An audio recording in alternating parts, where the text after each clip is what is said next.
성령 세례의 기적입니다. 저는 어떤 사람들은 방언을 받기는 받았는데 그때뿐이고 무슨 내용인지도 모르고 자기 신앙에 플러스가 되지 않는다라고 말하는 분들에 대해서는 정말로 성령을 받았는지 물어보고 싶습니다. 왜냐하면 저는 26년 전에 성령 세례를 받은 이후로 지금까지도 기도할 때마다 방언으로 기도하고 방언으로 기도하는 것이 저에게 많은 도움이 되고 방언으로 기도할 때 영감이 얻고 감동을 받습니다. 제가 많이 부족하지만 저는 예배를 인도할 때 성령이 역사하는 것을 경험하고 설교할 때 성령이 영감 주시는 것을 경험합니다. 하나님이 하시는 일이지 이게 제 재능도 아니고 분위기도 아니고 심리적인 현상도 아니고 이것은 정말로 하나님이 행하시라는 것을 제가 여전히 느낄 수가 있습니다. 이건 정말로 기적이에요. 그리고 세 번째는 목사 소명의 기적입니다. 저는 처음 17살 되었을 때 예수님을 믿고 목사가 되겠다는 그런 소원을 가졌습니다마는 그 당시에는 제 자신이 그것을 신뢰하지 못했습니다. 이게 내 감정에 의해서 그런 것이 아닐까? 일시적인 심리적인 현상이 아닐까? 제 자신이 거기에 대해서 의구심을 가졌습니다. 그래서 곧바로 신학교를 가지 않고 장장 10년을 기다렸습니다. 누가 저보고 성미가 급하다고 합니까? 이게 정말로 하나님이 주신 소명이라는 것을 확인하기 위하여 10년을 기다렸어요. 그런데 10년이 지나도 여전히 제 마음속에 저의 소명에 대한 확신이 더 분명한 것을 느낄 수가 있었고, 그래서 저는 이게 진짜 하나님이 주신 소명이라는 것을 확신하고 그리고 신학교를 갈 수가 있었습니다.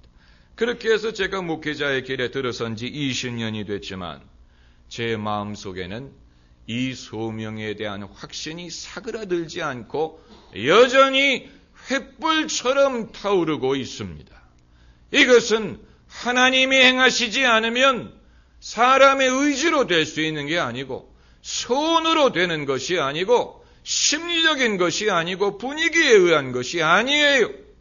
만약에 이것이 일시적인 것이었다면 제가 지금까지 목회하면서 어려움을 겪었을 때 좌절하고 포기했을 것입니다마는 그때마다 하나님이 새로운 용기를 주시고 저에게 힘을 주시고 강건하게 해주시고 결국은 승리하게 하셨기 때문에 이것은 정말로 하나님이 하시는 것이라는 확신을 가질 수가 있는 것입니다.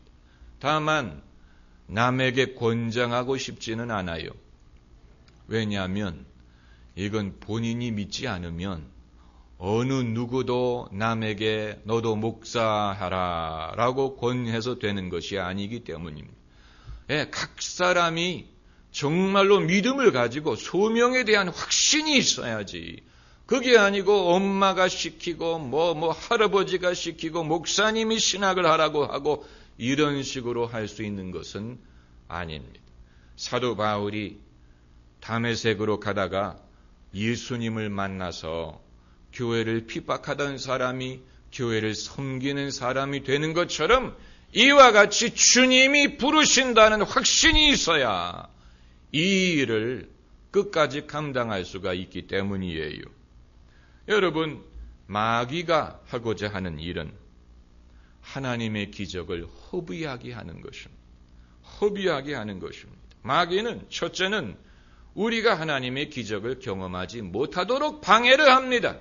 교회 못 가게 하고 믿지 못하게 하고 또 회개하지 못하게 하고 하나님의 기적을 경험하지 못하게 합니다. 그러나 만약에 거기서 실패하면 두 번째로는 받은 기적을 허비하게 만듭니다. 그 말은 은혜를 헛되게 받게 만든다는 것입니다. 세 번째 기적이라는 영화가 있습니다. The Third Miracle. 세 번째 기적이라는 영화, 에드 해리스라는 배우가 주연으로 나오는데 이 영화를 보면 어렸을 때 루퍼스 병에 앓았던 소녀가 기적적으로 낫습니다. 온 동네 사람들이 그 사실을 압니다.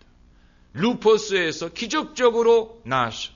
그런데 10년 후에 그 소녀를 찾아가 보니까 거리에서 몸을 파는 여자가 돼 있었어. 그래서 동네 사람들이 그 소녀를 허비된 기적이라고 부릅니다. 정말로 슬픈 일이지요. 하나님이 그 병을 고쳐주셨는데 찾은 건강으로 몸을 파는 인생이 되었다는 것은 본인에게도 비극이고 하나님에게도 슬픈 일입니다.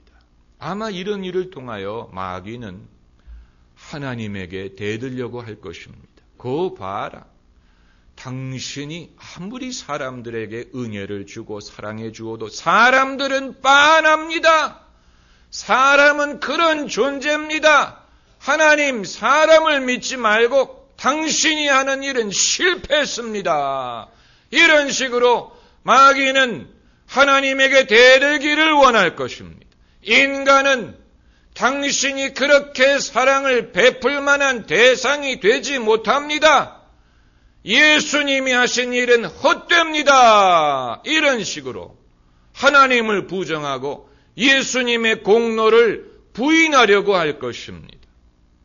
그렇기 때문에 우리는 하나님의 은혜를 헛되이 받아서 안 됩니다. 우리의 삶과 우리의 믿음, 그리고 나아가서 교회의 운명에 대하여 영적인 전쟁이 벌어지고 있습니다. 마귀는 하나님의 일을 대적하고 부인하고 그것이 무효하다는 것을 주장하려고 하고, 예수님은 하나님이 시작하신 일이 승리하고 반드시 이루어지도록 우리를 돕고 계십니다. 마치 화로에다가 마귀는 물을 뿌리고 있습니다. 불이 꺼지라고. 반대로 성령은 불이 꺼지지 말라고 기름을 부어주고 계십니다. 우리는 그 중간에 있습니다. 우리의 삶이 어떻게 될지 이것은 우리에게 좌우되고 또 우리와 함께 하시는 하나님의 은혜에 좌우되는 것입니다. 할렐루야. 그렇기 때문에 정말로 하나님의 기적이 허비되었는지는 아직 두고 봐야 됩니다. 아직 끝나지 않았습니다. 아직 끝나지 않았습니다. 좀 더 기다려 봐야 됩니다. 탕자가 돌아올 때까지 기다려야 됩니다.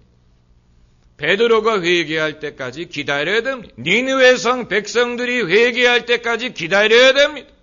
아직 끝나지 않았습니다. 섣불리 하나님의 은혜가 헛되다고 결론을 내려서는 안 됩니다.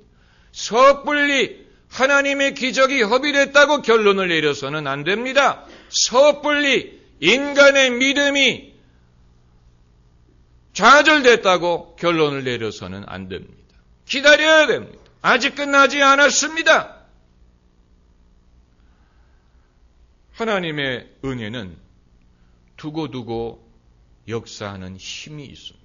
그렇기 때문에 신학자들은 불가항력적 은혜라고 부릅니다. Irresistible grace. 불가항력적인 은혜다. 한번 하나님이 은혜를 베푸시면 우리가 원하든 원하지 않든 우리를 꽉 붙들어서 하나님의 뜻이 이루어지게 하신다라는 것입니다. 불가항력적인 은혜. 여러분, 때로는 하나님이 우리를 쳐서라도 당신이 시작하신 일을 이루게 하시는 것입니다. 때로는 우리를 낮춰서라도 하나님의 뜻이 이루어지게 하는 것입니다. 그렇기 때문에 한 번 구원받으면 영원히 구원받는다라고 우리가 말할 수 있는 것입니다. 이것은 하나님의 은혜에 효험이 있다는 믿음입니다. 오늘 본문 말씀을 보면 예수님이 오병이어로 5,000명을 먹이신 다음에 부스러기가 버리지 않도록 모으라고 말씀하는 구절이 있습니다. 남은 조각을 거두고 버리는 것이 없게 하라. 한번 따라해 보세요. 버리는 것이 없게 하라. 이 구절은 요한복음에만 있는 구절입니다. 오병이어의 기적이 내 복음서에 다 기록이 되어 있는데 다른 복음서에는 그냥 부스러기를 거두니 12강줄이 되었다라고만 기록하지만 요한복음에는 예수님이 남은 조각을 거두고 버리는 것이 없게 하라고 말씀하십니다. 왜냐하면 오병이어로 5,000명이 먹은 것이 기적이라면 남은 부스러기도 기적입니다. 그것도 기적의 결과입니다. 그렇기 때문에 비록 부스러기라도 그것을 허비해서는 안 되는 것입니다. 하나님이 행하신 일이기 때문에 거두어서 허비되지 않게 해야 됩니다. 여기에서 주님의 마음을 엿볼 수가 있는 것입니다. 주님은 당신이 하시는 일이 지극히 작은 일이라도 허비되는 것을 원치 않습니다.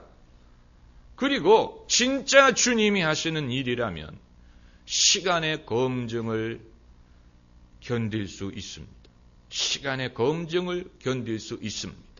그래서 한번 예수쟁이 된 사람은 죽을 때까지 충성할 수 있는 것이고, 여러분, 우리가 주님에게 충성할 수 있는 이유는 하나님이 주신 은혜는 시간의 검증을 견딜 수 있기 때문입니다. 주님이 허비되지 않도록 지켜주실 것입니다. 우리도 그렇게 해야 될 것입니다. 할렐루야. 기도하십시다.